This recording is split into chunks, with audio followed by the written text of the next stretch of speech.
저희 너무나 민생이 어렵잖아요. 네, 그렇죠. 물가도 많이 오르고 고금리, 네. 고환율, 고물가에 고통받고 있는데 예. 요즘에 유행하는 거 아세요? 요즘에 젊은 층을 대상으로 무지출 챌린지.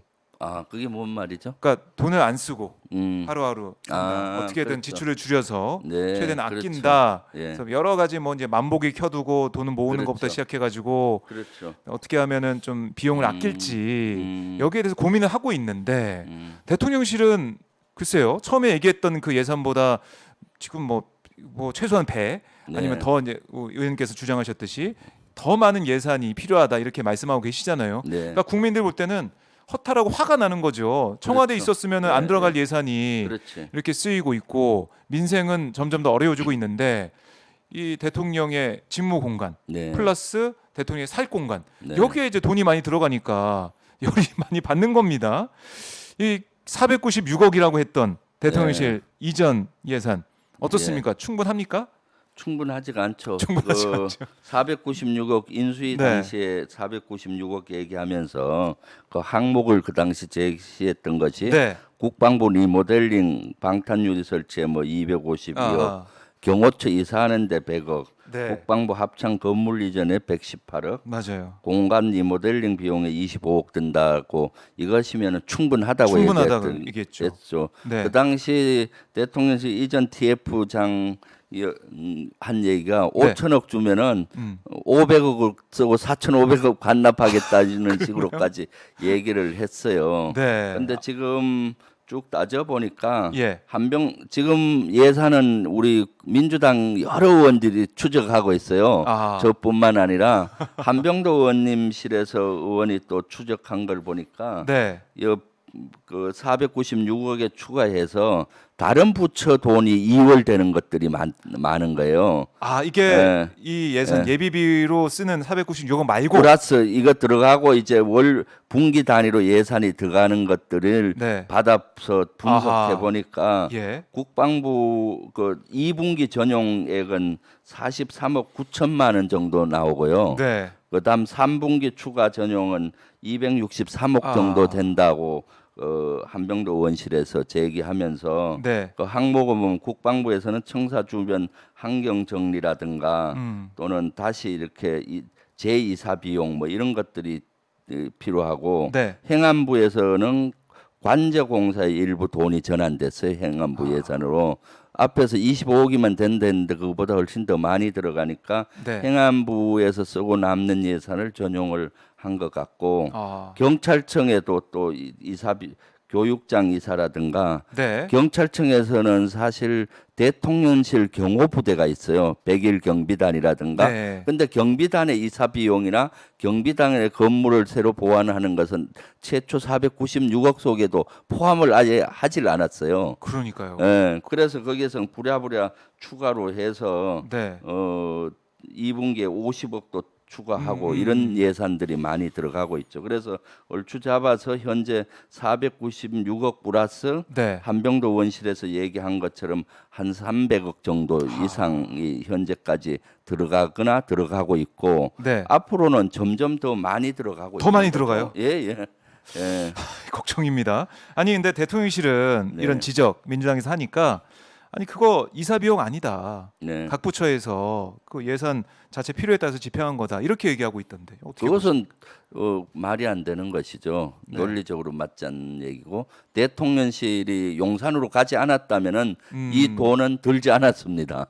대통령실이 그렇죠. 용산 갔으니까 갔으니까. 각 부서별로 국방부 건물 뺏어서 들어가니까 국방부 들어가는 거고 네. 또 대통령실이 용산으로 가니까 대통령 경호하는 그 경찰 100일 경비단도 그렇죠. 이사를 네. 가야 되는데 아예 100일 경비단이나 이런 이사 비용이나 건물 비용을 계산 안 한 것이 더 문제가 큰 것이죠. 네. 예. 그러니까 어떻게 보면은 우리가 496억 되겠지라고 했는 그걸 네. 믿고 있었던 국민들 입장에서는 배신감을 느낄 수밖에 없는 네. 그런 모습이고 앞으로 돈이 더 들어간다는 말은 어디에 더 들어간 건가?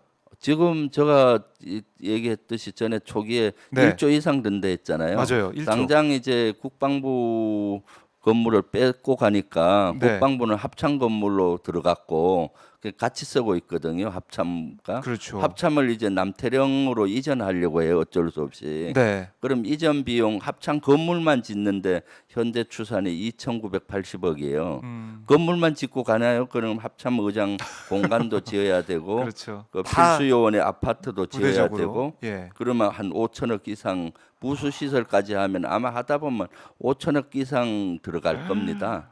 그리고 어마어마하네요. 네, 5천억이 뭡니까? 실제 작업하고 실제 가서 하다 보면은 네. 복지 시설까지 하면 훨씬 더 많이 들어갈 수가 있는 것이죠. 야. 그것만이 아닙니다. 지금 거기 미군 네. 기지가 신기지가 생긴다고 했잖아요. 대통령실 바로 옆에. 그렇습니다. 그것이 또 이전을 해야 되는데 이전하게 되면은 드래곤 힐 호텔을 이 호텔. 새로 지어주는 비용도 3천억 이상 들어가는 것이고 네. 계속 이렇게 추가적으로 많이 들어갈 수밖에 없는 구조로 되어 있는 것이죠. 그러면 이거 따지다 보면 뭐 민주당에서 맨 처음에 1조 얘기했을 때 네. 국민의힘 쪽에서는 대통령실 측에서는 네. 이렇게 말이 되는 얘기냐? 그렇죠. 그렇게 돈이 이렇게 많이 들어갈 수가 있냐?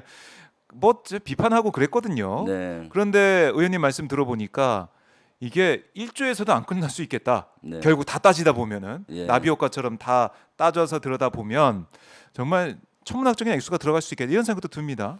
돈만이 아니라 네. 지금 정신적인 피해액이라든가 또는 우리가 모르는 어떤 그 무형의 그 비용이 그렇죠. 지금 예, 많이 예, 예. 들어가고 있죠. 그런 예를 것도 있을 수 들면은 있겠네요. 박진 외교부 장관으로 대통령 간제가 들어가 버렸잖아요. 네. 박진 외교부 장관은 제대로 된 간제가 없죠. 없죠. 그러면 외교 활동을 제대로 못 하는 것이고 음. 그러면은 외교적인 손실이 아주 아. 커지는 것이고 예를 들면 해병대 사령관 공간을 네. 뺏어서 경호처장이 들어갔어요. 예. 그렇습니다. 그러면은 그 해병대 전 장병들의 상실감은 어떻겠습니까? 그리고 그 해병대 사령관도 그 공간이 단순히 사는 공간이 아니라 네.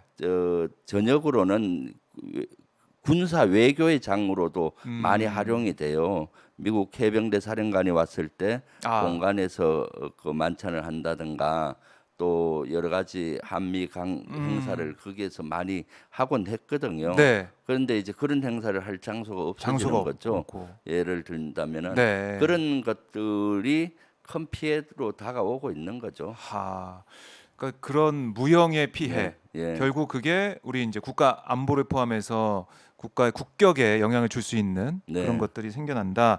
이 피해는 가늠이 좀 어렵긴 하지만 예. 또 그 피해를 무시할 수는 없다. 예. 이렇게 말씀하시는 이번에 그 미국의 하원 의원단이 한 9명 왔는데 어제 네. 뉴스를 보니까 예. 박진 장관이 오찬을 같이 어디선가 했더라고요. 어디선가. 호텔 아마 레스토랑이나 호텔? 이런 뭐 거겠죠. 그랬겠죠. 통상 예전에는 그런 경우는 외교부 장관 공간에 초청을 해서 해요.